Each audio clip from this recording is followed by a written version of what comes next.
Kia ora koutou katoa. Man mihi nui kia koutou. Wonderful people. Thank you for coming along to this really important kaupapa nui. My name's Catherine Delahunty. I'm speaking out of the Ngāti Maru whenua in Hauraki in the Koiranga Valley. As we are being told on yet another climate event's about to affect us.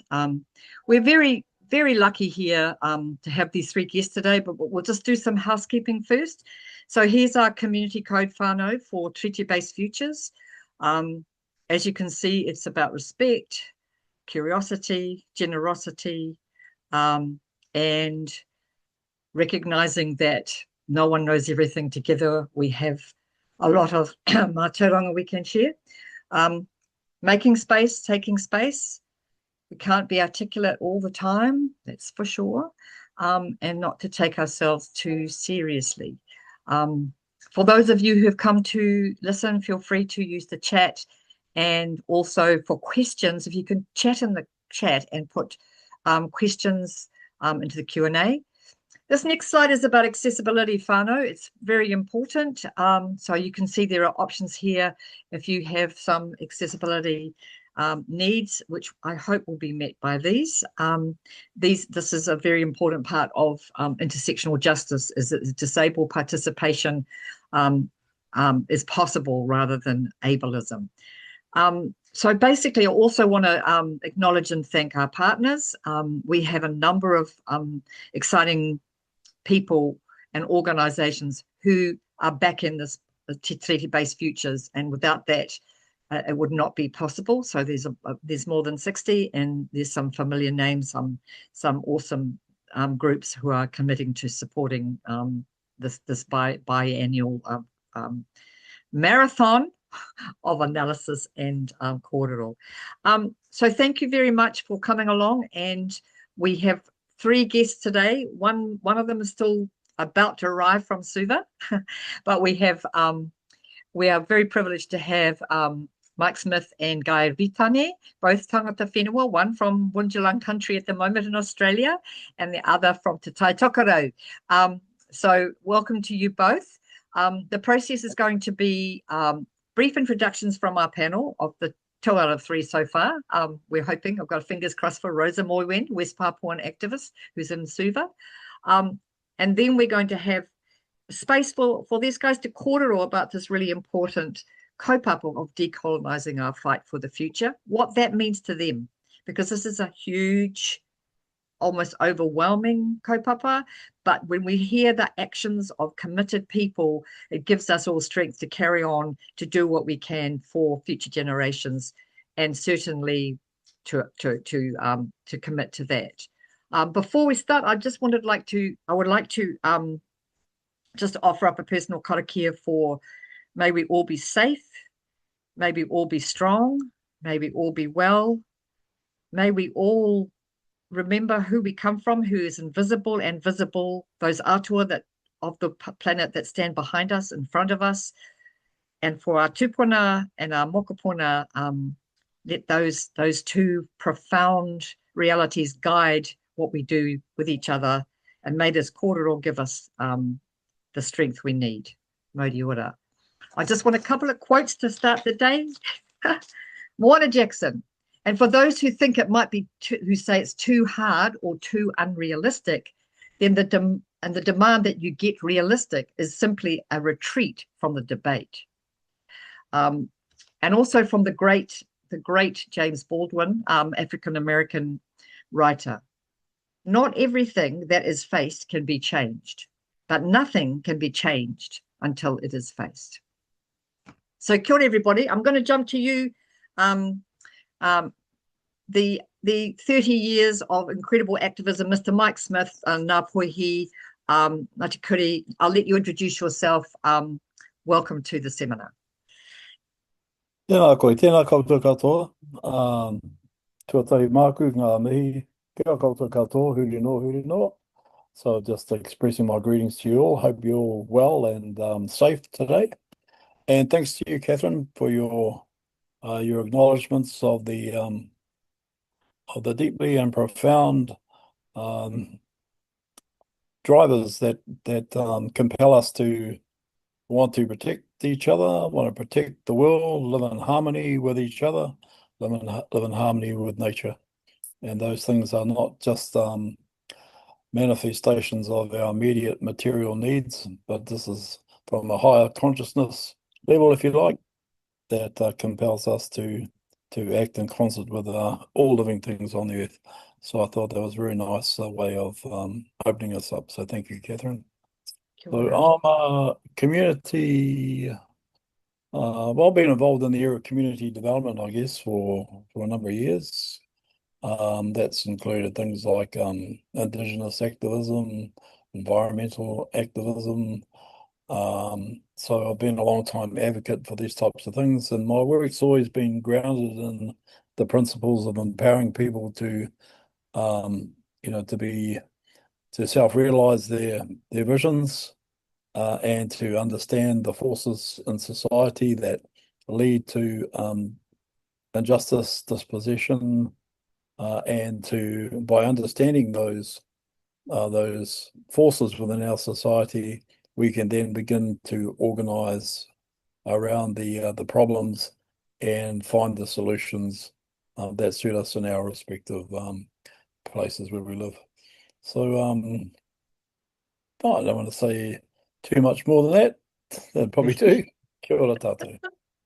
Oh, kia ora, and I hope you will in a minute. That was such a beautiful beginning, because, the kaupapa needs a base, and the base is what Mike's talking about. It is not, it's not the climate change crisis.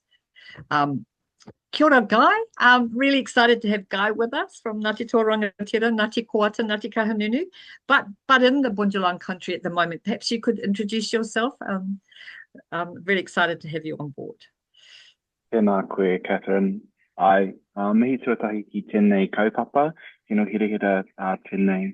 Ai, mihi atu ki ngā kaiwhakahaere o tēnei kaupapa, me ngā tuakana o tēnei kaupapa, ki Mike and ngā koutou ka haere ki konei.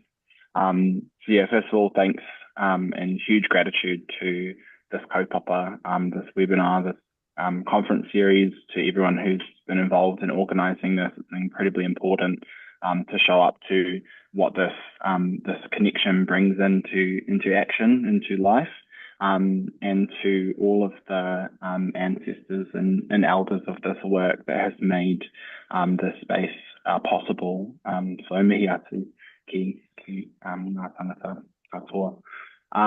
Kia ora, ko whariama te awa, ko whitirea te maunga, ko Ngāti Toa Rangatira, Ngāti Kahungunu, ki Wairarapa, me Ngāti Koata toki iwi, ko Takapuahia te marae, ko Ngāti Kimihia te hapu, ko Ritani topi whānau, ko Guy Ritani. Kia ora, I'm very grateful to be calling in here from Waiabo country here in the Bundjalung Nation in Te Whenua Moana, or so-called Lismore, in a pocket of example for the outcomes of colonial design. This place, Lismore, is a settlement built in the centre of a floodplain that was tended to cyclically by the Bundjalung Waiabo people in ongoing reciprocal relationship for time immemorial. And yeah, participating on this land is recognising that history and pushing towards what a treaty-based future is. So returning back to that kaupapa that we're here today for. I am a climate justice organiser across Te Whenua Moana, across Australia, the Pacific, Aotearoa, and more recently Europe and South America. I have three prongs to my work, including in the climate realm, across artivism, festivals, city-based festivals, arts institutions, museums, how these narratives of society are projected, protected, and transformed, and how the resources that go into these big institutions, how they actually land where culture is made, where culture is protected. And then the third prong is kai sovereignty, food sovereignty. I run a kaupapa called Permaqueer, which is focused on queer, POC, Indigenous food sovereignty, localizing food systems and connecting to Papa Tuanuku directly through our kai and directing around bioregional security. So I'm super grateful to be here and super thankful to be invited and really looking forward to this kōrero. So kia ora, Catherine, kia ora, Mike. Kia ora, o tēnā kōrua. Awesome.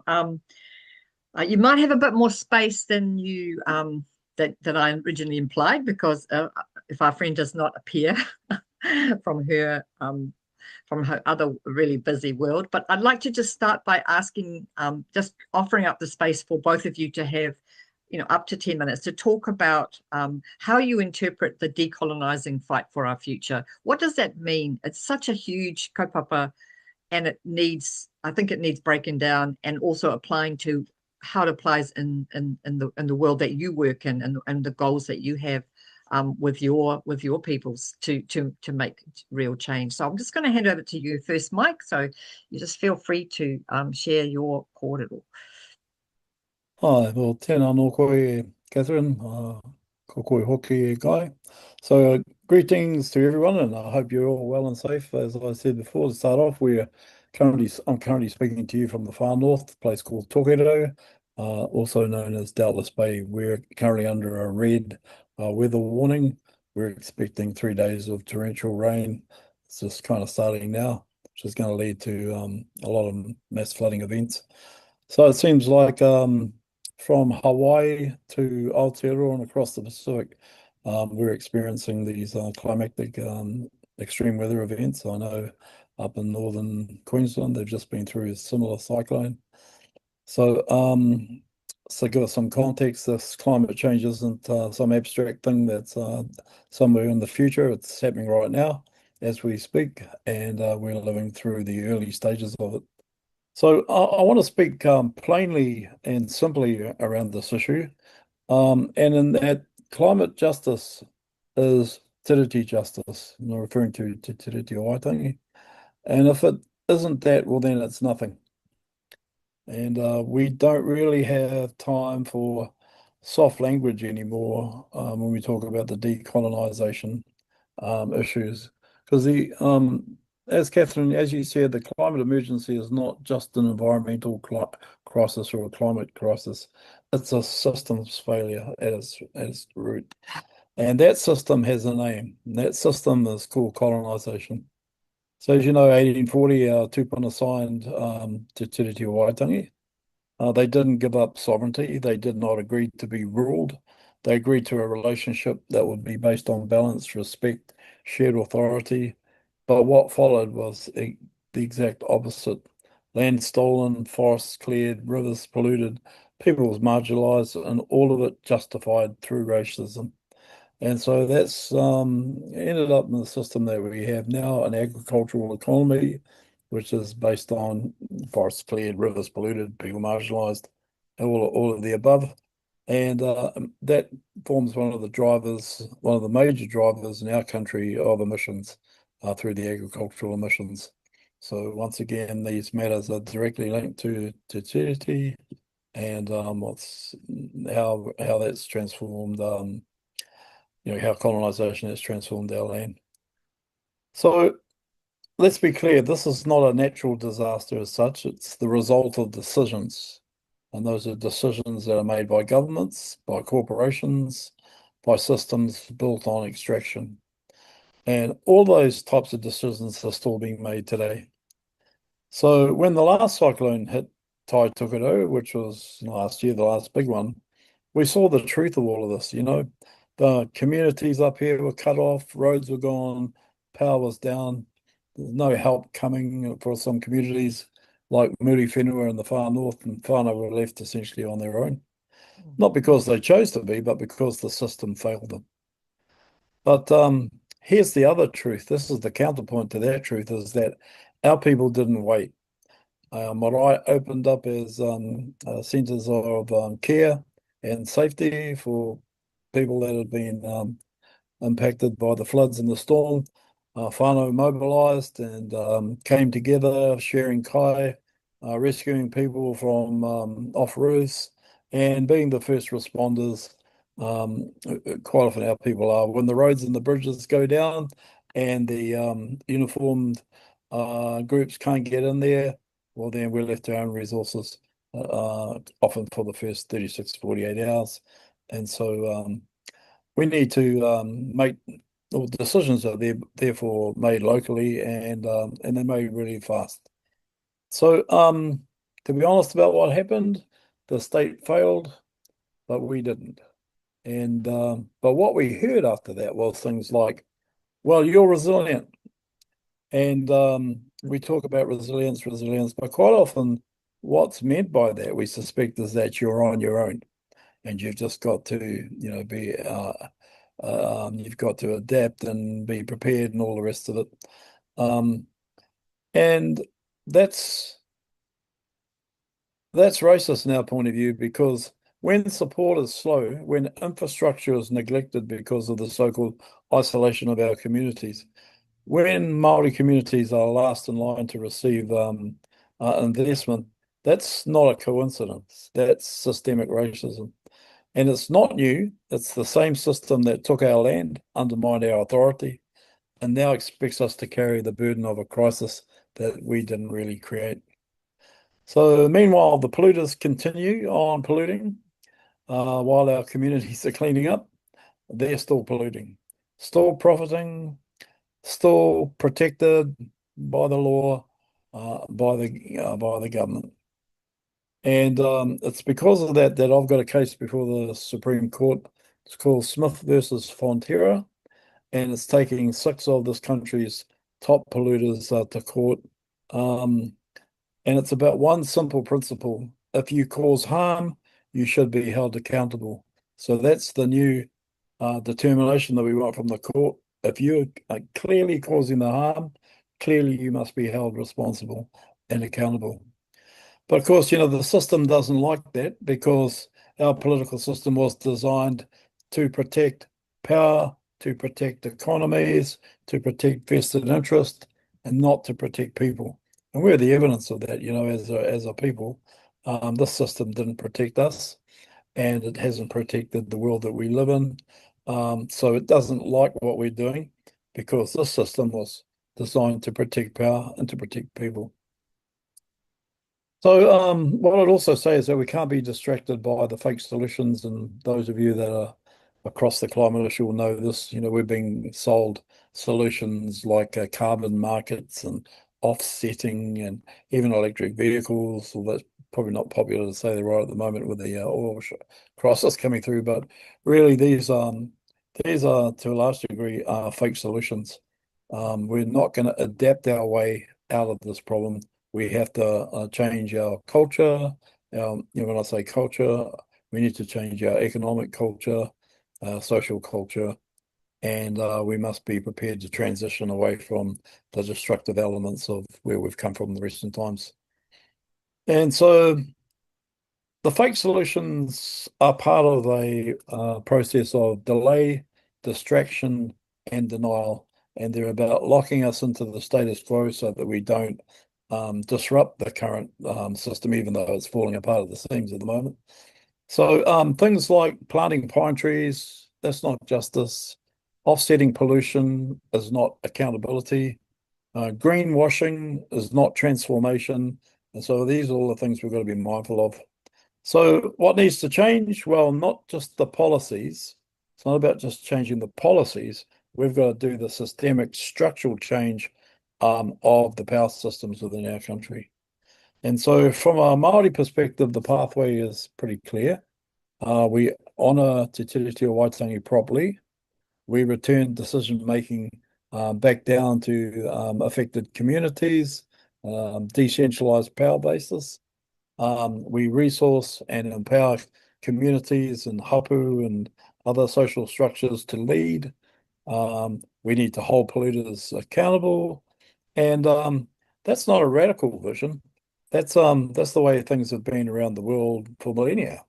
It's only a radical vision in this current post-industrial revolution, post-imperial state that we sometimes can be lulled into believing is normal, but it's only an experiment that's kind of failed.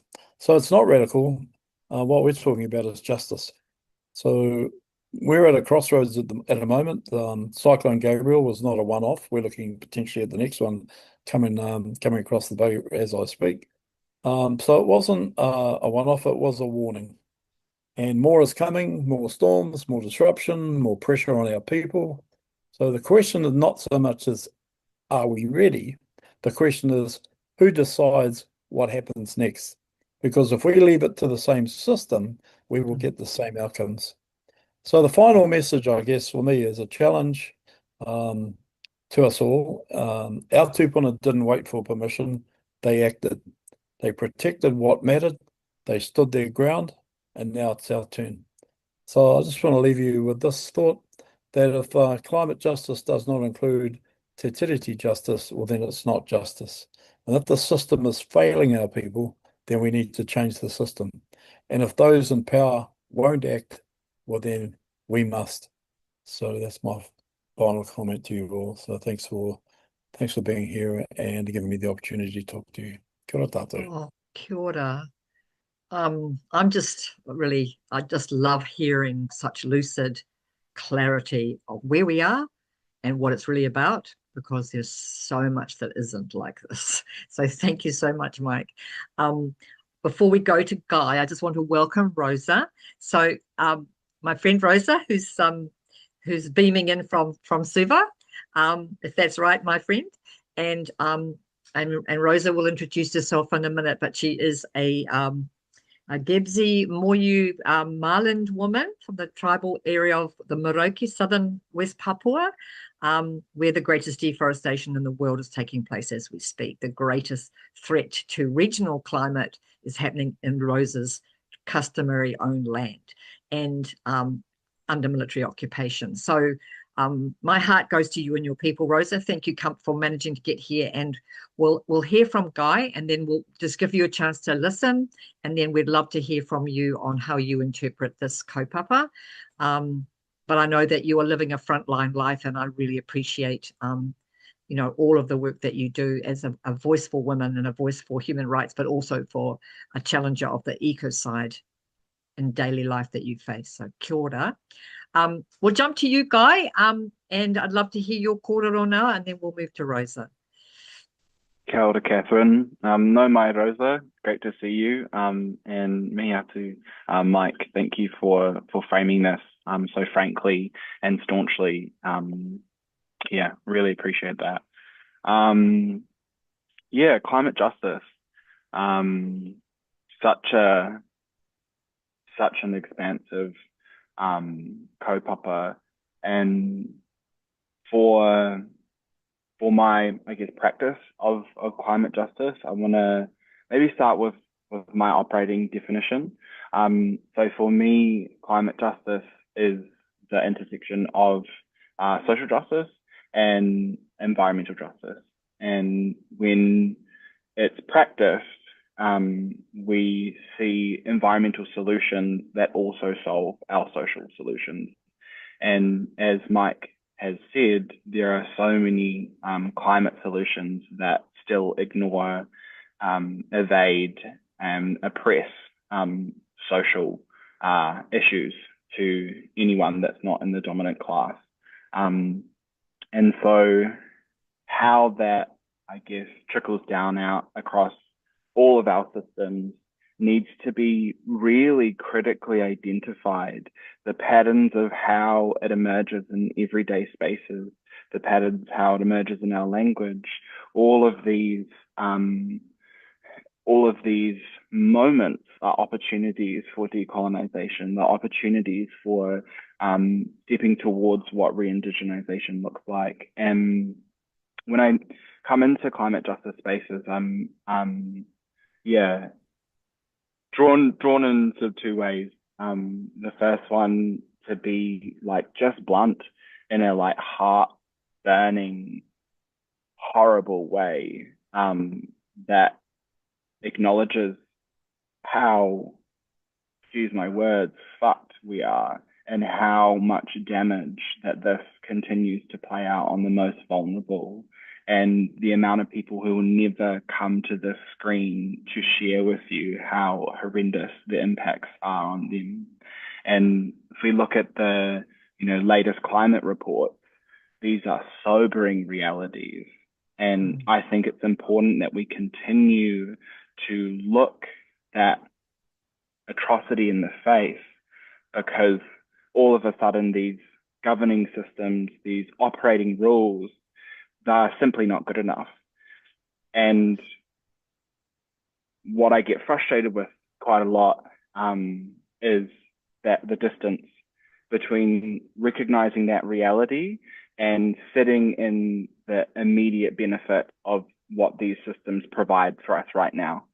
And in Aotearoa, in Te Whenua Moana in Australia, and anywhere in the global north, by nature of being here, we benefit. The proximity that we have to the niceties of our lives are as a direct result of the impacts of whoever's paying down the line.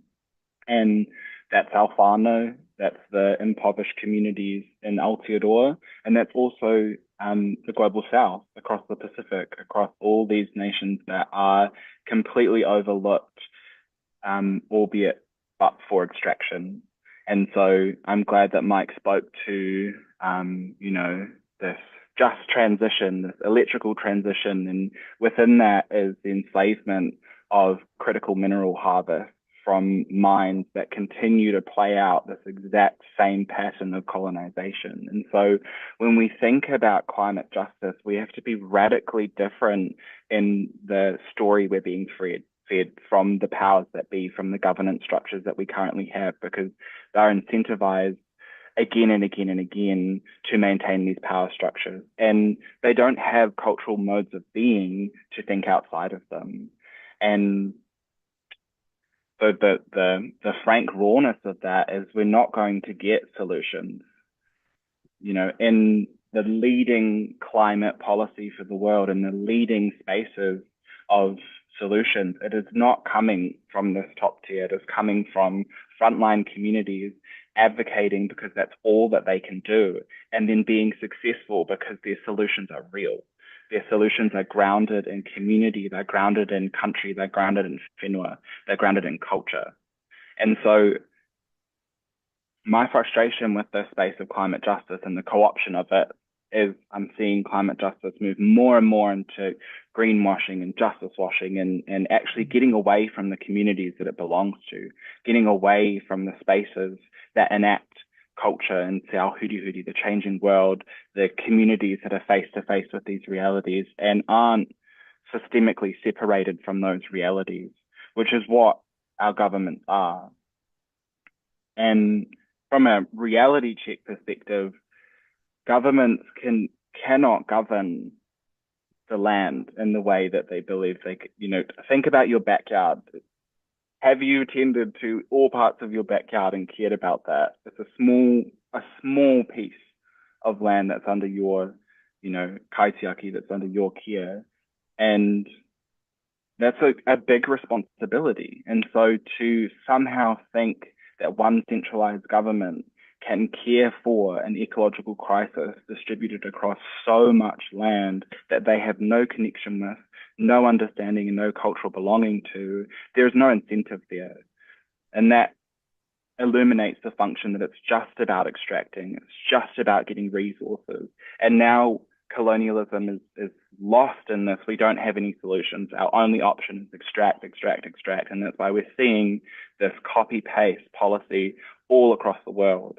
Colonialism is in its end game. It is extracting every last thing because the addiction to this way of being, this model of thought, can only result in those kinds of decisions, which is why we have to turn away from that, which is why we have to look to, well, where are these solutions happening? Who is in relationship with this landscape? And fortunately in Aotearoa, we have a blueprint for that.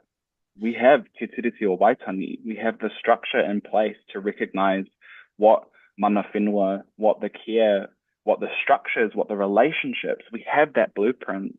And as someone who works in the climate sector across Aotearoa, Te Whenua Moana, Te Moana Nui Kiwa, and across the world, we have a massive opportunity here to align governance to what actually directs it to where culture making and decision making should come from our communities, from whānau, from hapu, and when necessary, coming together as iwi and coming together as a motu. And we are so privileged in Aotearoa, and that's not to whakaiti or diminish the poverty and the challenges and the very, very real realities for our whānau, but on the world stage in Indigenous people and in Indigenous structures, we have the opportunity to empower this, and we have the duty to empower this. When I see iwi takitaki ia Indigenous people from other countries, my heart breaks at how colonization is played out on them. My heart breaks at the systemic degradation of their governance structures that hold so much wisdom. And I just want to jump beyond this ecological crisis for a moment, because if we are to stop the crisis, great, amazing, that's fantastic. But if we are to repair Papatuanuku, what that requires is intricate understanding of what the landscape needs, intricate actions and behaviors to reinstate the mana, the mauri, the health, the hauora, the well-being of these landscapes. And the people who know them best across this whole planet are those who have been in longest relationship with them.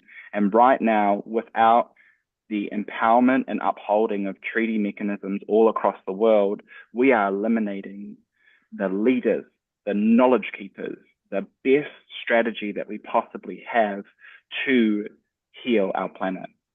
And I really want climate justice to step into that strength base, the power, the mana, the authority of these communities and these knowledge systems that aren't just in Aotearoa, but they're all across the world. And we require everyone to play their role in re-empowering Te Tiriti-based futures across the world. And I think in Aotearoa, we hold a huge responsibility because of where that's at for us. And in the space of what Te Tiriti-based futures looks like, I really want climate justice to expand beyond just Aotearoa. We're so privileged here, so privileged, and we have the opportunity to push that forward. And just as we've seen in preceding governments, you know, cultural influence across the world can make such lasting changes. And I believe here in Aotearoa, with these opportunities and with this the space that we're in, that everyone knows and feels, we want some reality. And you feel reality in the whānau, you feel that in the hapu, you feel that in these place-based, community-based leadership. So got real passionate, real angry, real all of the things. And I'm really grateful to be here. But I'll stop that kōrero there before I get too mad. Lol. Get mad. Oh, Get kia ora, mad, Guy. And if you weren't angry, there'd be something wrong with you. And I love your passion. The combination of you and Mike as people of the two generations from Aotearoa is very inspiring for me. The specific knowledge that only those with the long and intimate relationship, that's our hope. That's where the rest of us who have colonized need to start listening and following. And I just want to go straight to you, Rosa, with somebody that stands on 60,000 years of intimate relationship with your homeland. So kia ora, Rosa. Just introduce yourself a bit, my friend, and then take it away. 5 minutes, 7 minutes, 10 minutes. Thank you, Catherine. Kia ora, everyone. In my language, we say Adai Gonglia. That's a Malayan language from my father's side. My name is Rosa Moiwend. Rosa is baptism name, but my indigenous name is Biwanko. That's given by my grandfather when I was little. We went to the village and we did some ceremonial things. I just want to start. I'm a human rights activist, West Papua, long-term human rights, self-determination activist. So the whole of my life is I dedicated for the struggle of our people in West Papua for liberation and self-determination. And actually, my connection to Aotearoa is one thing as a part of my journey in my life that really shaping the way I look at things into the struggle and the work that I do right now. So in 2009, I had an opportunity to be a student in Auckland. I study English course at Unitec in Mount Albert. And that was really a kind of awakening for me, being in West Papua and then went to Aotearoa. And once I arrived at the airport, I saw, I saw the craft, the cultural symbol of Maori people, welcoming me. And it was quite emotional because for us in West Papua during that time, it's not common thing to see our identity and cultural symbols is actually presented in a public space like that.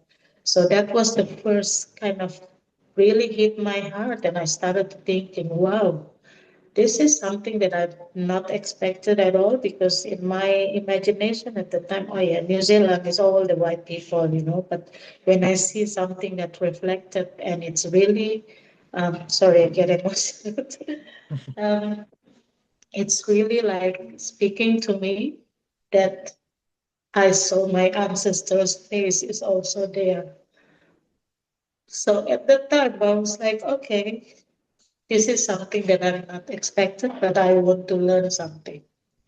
So all the journey of the process, we had a welcome in Marae, and that's really, for me, it's a momentum that I never experienced in my own life in West Papua, being welcomed culturally, and we have to do all the presentations, and it's like a spiritual moment for me, awakening me. I was curious why in this land you can have such a two different system exist, like a traditional indigenous system and also the Western system.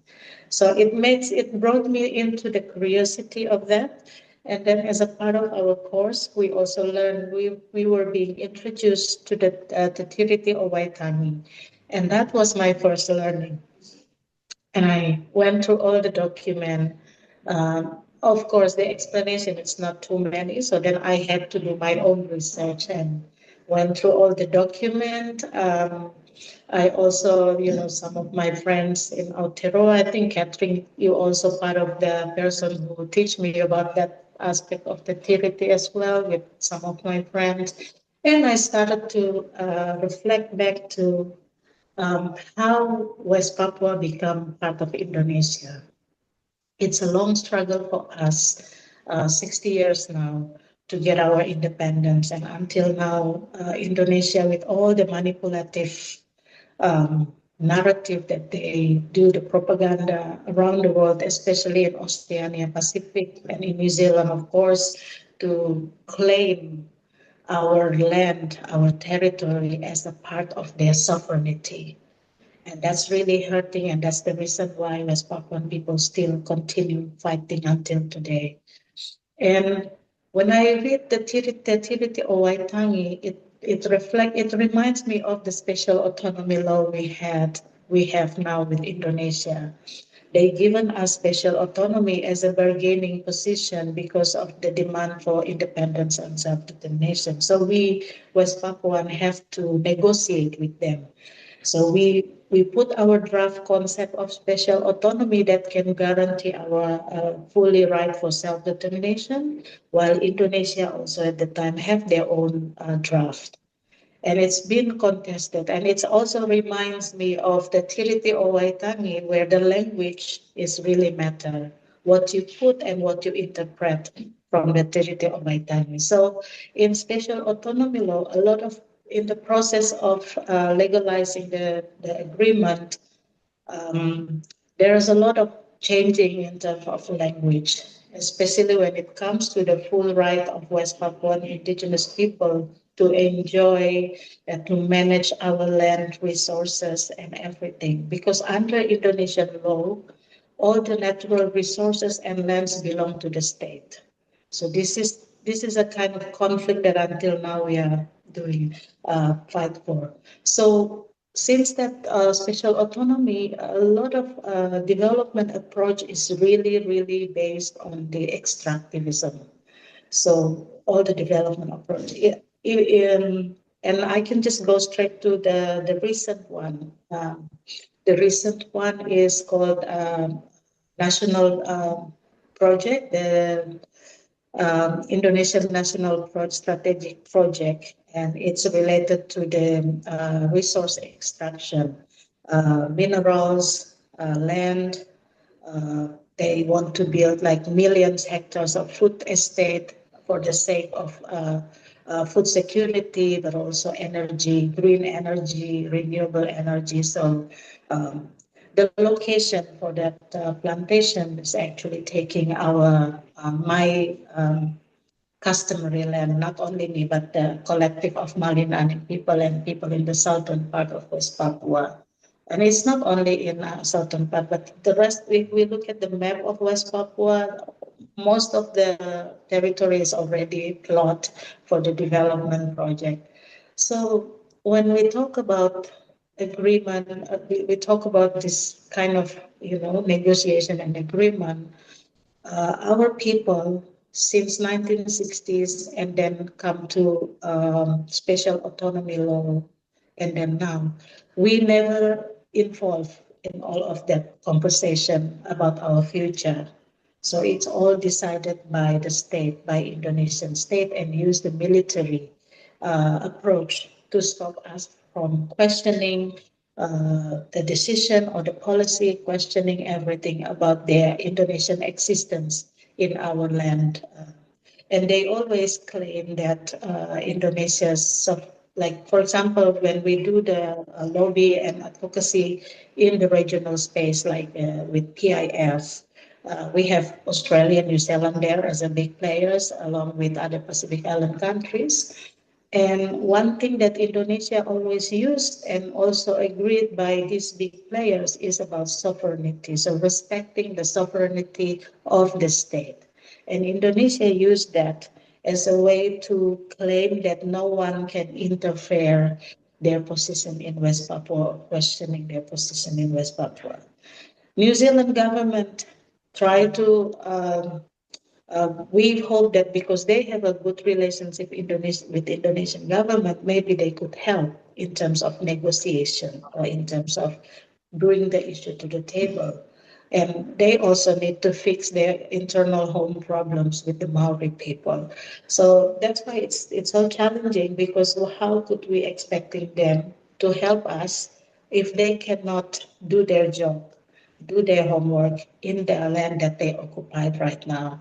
So that's why this all agreement, this all treaty or law that decided based on discrimination, because for me it's really obvious that it's a racial discrimination, because they think that we are not capable to manage our own resources, our land and our territory. So then they said, oh yeah, we will support you, we will build a capacity.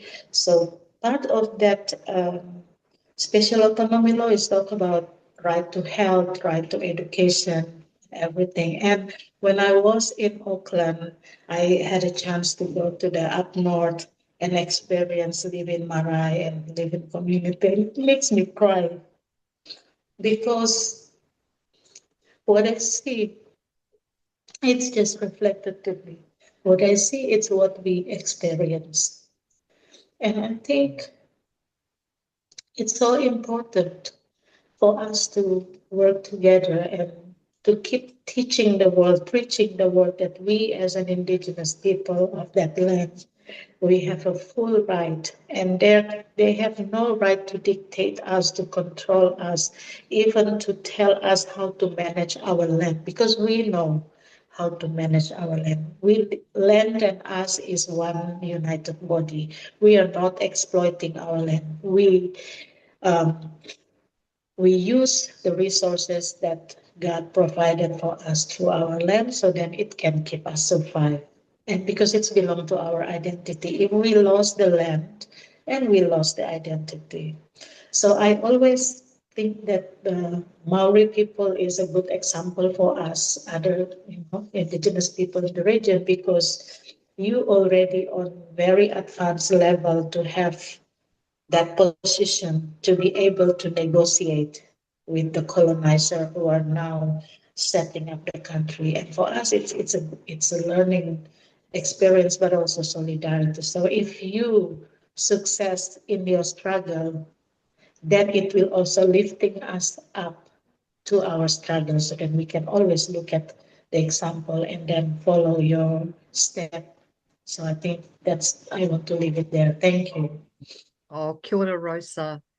And your words and your tears are appreciated, because in full humanity, I would beg everyone listening to please learn about West Papua, learn about the new neo-colonial situation that is faced, and stand in solidarity, because these people who hold so much knowledge about how to protect our planet are literally facing a structural genocide and the destruction of their resources. So thank you very much.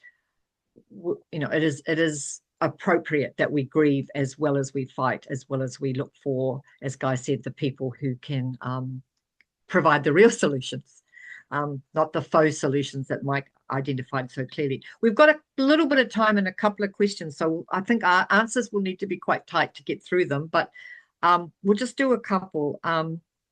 This is a question for those who are working with their own whānau, and it is, how can we take our whānau who chose colonisation and the narrative that climate change is not real? How can we help them understand that it's real? I'm not sure if that's an issue for you or if you want to comment on it, but it's an interesting part, how you talk to those of your own who don't really grasp that they are being lied to about the state of things. Anyone want to comment on that one?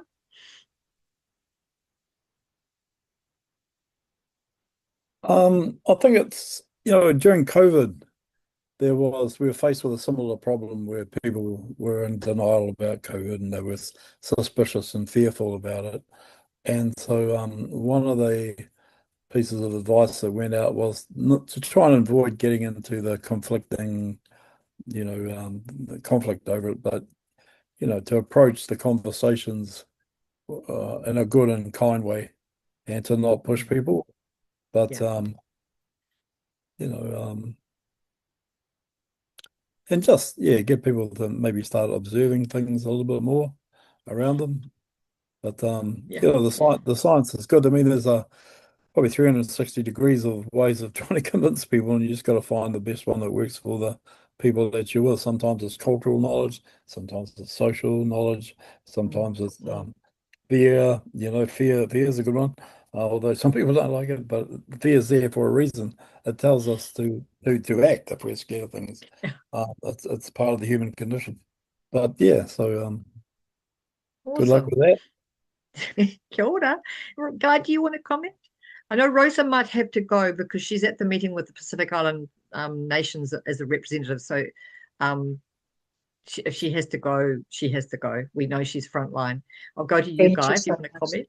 Thank you. I'll excuse myself. I'm in the meeting with the representative of PIF. So thank you so much for the opportunity. If you have a question, please send it to the team and I will able to answer. Thank you. Okay. Kia ora, Rosa, stand strong, much love. Merdeka. Guy, have you got any thoughts on that one? Yeah. I think, across the community organizing, getting people off a fence and reflecting on what's effective, transformation occurs in relationship. It doesn't occur because of facts. It doesn't occur, that's just not how we work. And so I would probably say, there's so many reasons why people deny these things. they're predominantly internal, traumas, griefs, or whatever. And I think, just as we will care for everyone in this world as we go through this transition, we need to do that same care for people who deny that process. And it's frustrating and it's annoying and it's as and I just, could rip my teeth out, but that's not going to get us to our destination. So I think in those instances, really understand what it is you're doing. And sometimes you need to look at them as though they're just, a scared kid, because, this stuff is scary. And there might be many layers as to why they're scared. And I think just take a step back and change those expectations and stay in relationship, stay in that aroha and that manaki, and keep showing up. And it's the truth, so it will come out eventually. Kia ora. Thanks, thank you, Kōrero, because it's good advice to us impatient people to remember these things. Another question was, what is Aotearoa's role in fighting for climate justice for our neighbouring Pacific countries, and how can we learn from each other? Obviously, both of you will have been exposed to some of that in your mahi. Any thoughts on what Aotearoa's role can be? At the moment, it's nothing to be proud of at the government level, so I'm interested in what you think.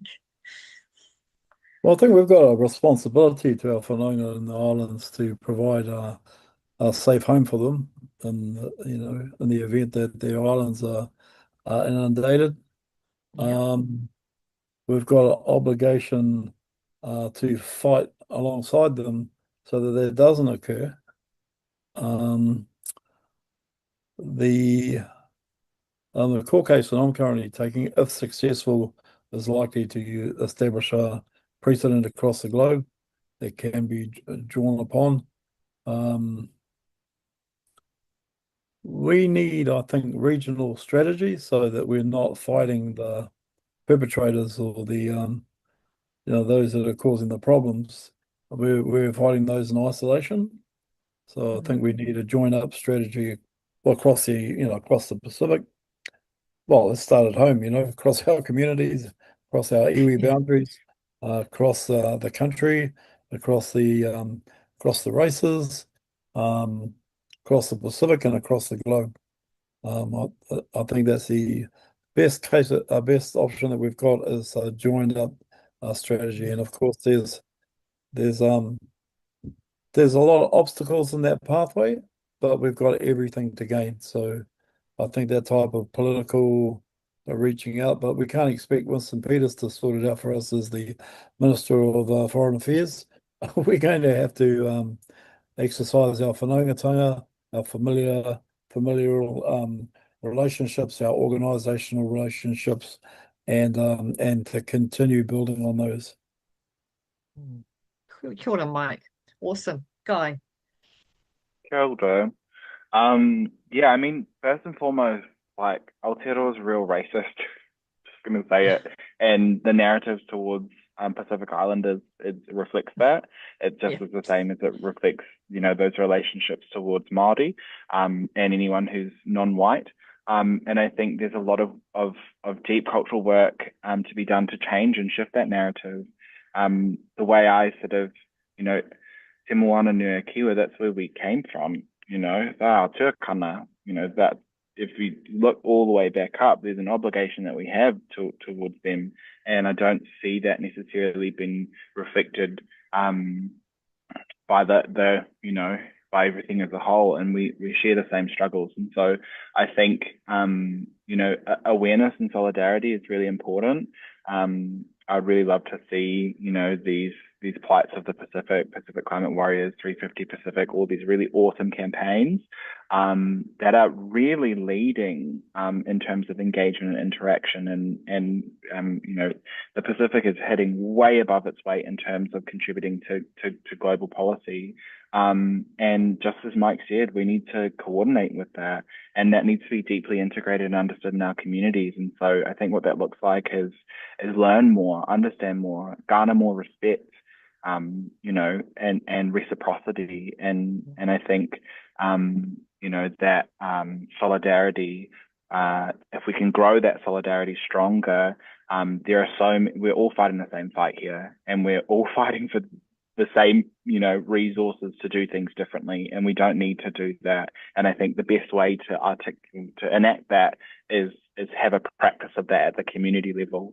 So what does solidarity look like here in Aotearoa? What are the Pacifica events that you can go along to, of which there are many, and they're beautiful, and the kai is mean, and how can we sort of, get into closer relationship with that and tautoko the communities that are advocating for those, because it is those frontline communities that are directly, putting up sandbags and coming up with, different energy use solutions, and coming up with these like actual new economies of how to interact and adapt, and those are all part of the solution. And I think if we can be in relationship with that, we'll support that further. Elder. Oh, kia ora, Guy, and I just want to thank you for acknowledging how racist our country is towards not only Māori, but also to the people of Te Moana Nuakiwa and the Pacific. And the Papuans have experienced that firsthand. Rosa's not here to say it, but one of the chief strategies is the Indonesians use is to call them non-human, call them monkeys. And the Pacific Island Forum and the Melanesian Spearhead have failed them. So they need you, and they need us, the colonisers as well, who have some awareness to stand together on this. And so those are very positive answers from you both. We've got time for like one more question, which was for you, Mike. Somebody asked, what are your reflections on why 3325? Its content, importance, and potential impacts. So if you could just give us a quick summary of that, because not everybody knows what why 3325 is. Yeah, well, maybe sounds like you know more than us about it. So I'm No, not too concerned, but not too necessarily, Catherine. But I guess my concern is that the Waitangi Tribunal claims process has been, in some ways, a long, expensive train ride to nowhere, given that the tribunal's got no binding powers or recommendations. And so routinely these awesome reports are produced, but then they're just filed in the rubbish bin because of the government ministers have just got no intention of acting on the recommendations that the tribunal makes. So I guess and there's some really good reports that have been done, really, really good. And potentially the value in that is for us to use those as the basis of rewriting the history of Aotearoa, because those reports and that line of inquiry has been through a process to try and give those stories some credibility, if you like. And if we tied those with our own oral histories and triangulated them with what we know, the social knowledge that people have, triangulated with the scientific knowledge that tribunals and courts of inquiry have, I think we could come up with a narrative that a lot of New Zealanders would be shocked by. And that would go some ways to defining the true nature of our history, what the problems are, what have been the causes, and therefore what the solutions can be. So I'm sorry if that's not a very comprehensive answer about that particular case, but certainly it's the process itself needs some attention, but some good can come from it. But anyway, we're at 1:29, so I better just leave it there, Catherine. Yeah, kia ora. Thank you so much. Because it's actually overdue, this analysis of what the Waitangi settlement process has led to. There's one last question for Rosa, who's not here, but I'm going to read it because I just don't want this issue not to be in the room, which is that what threads of evidence of NZ corporations' involvement in resource exploitation in West Papua, plus New Zealand government complicity. I can speak to that, although I am far from being an expert or Indigenous, but what I know from being in the Solidarity Network and being the national spokesperson for the Aotearoa West Papua Solidarity Network is that we have complicity in militarism. We share military training with Indonesia. We have not so much companies directed and involved in the food security destructive project, but we do have people involved in the forestry destruction of West Papua. So even if you're listening to me, you go on Trade Me, you go buy some timber and you buy kwila, which is known as merbo in West Papua, but it's called kwila here, rainforest timber. Do not buy rainforest timber unless you know that it isn't from West Papua or from rainforests that doesn't have total viable certification, and most of that's bullshit. But please feel free to go to our website and join our movement here to support Free West Papua. Solidarity is essential, and it's definitely over time for people who have benefited so much from colonisation, like me and my people, that we stand up alongside tangata whenua and stand up alongside West Papua. Thank you so much, everybody. It's been a wonderful session for me. I feel like I've learned a lot. And we're just giving one more shout out of thanks to our partners who have made Treaty-Based Future Crew. They work so hard for us to make this a quality experience for everyone listening and participating. They are awesome. It's all given with love and koha. I'd also like to thank our tech team, who are Carolyn, Guy, Romy and Stella, for holding us all together. And I'd just like to close with a quote from my great friend, Dr. Emalani Case, Hawaiian activist, talking about how we can help. And she said, I usually suggest it's by being better human beings in the places that we are in, knowing that our actions will and do affect others. And she's always talking about the kahiki, the invisible space where Indigenous people have their own realm of power that may not be seen by others, talking it as about a sanctuary, as a space we must go to so that we can be reminded of lands and people beyond our shores, so that we can hold ourselves accountable to them, to their longevity, to their life, and to the health of our shared futures. So kia ora to Emalani for that, and kia ora to our wonderful panelists.